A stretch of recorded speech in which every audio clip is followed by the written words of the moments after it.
हम एक भगवती गीत गाबि रहल छी तऽ आओ सुनि जाओ। रहब रूसल कते दिन भवानी जग कल्याणी, जीवन कोना बीततै माँ कने तकियौ ने। रहब रूसल कते दिन भवानी जगत कल्याणी, जीवन कोना बीततै माँ कने तकियौ ने।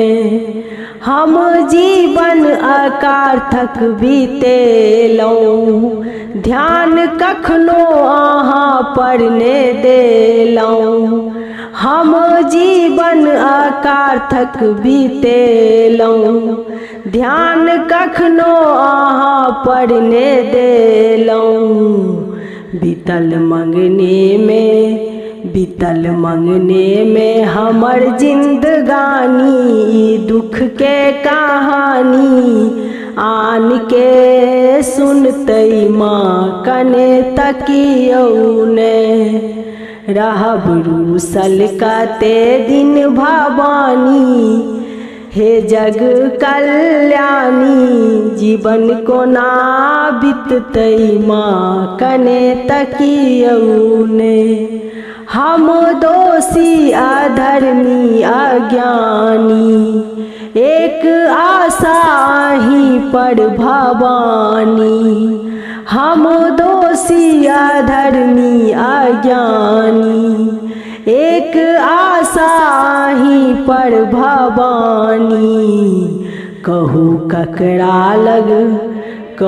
ककरा लग जाकऽ हम कानी, सुनू माँ इंद्रानी इनोर के पोछतै माँ कने तकियौ ने, कने तकियौ ने। रहब रूसल कते दिन भवानी हे जग कल्याणी, जीवन कोना बीततै माँ कने तकियौ ने।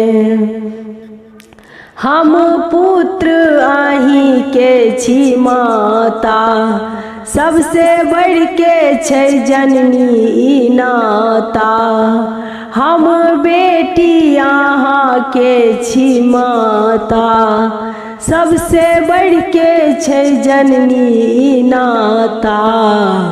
कनी हमरो सुनियो, भक्त के नदानी करू माफ ये भवानी।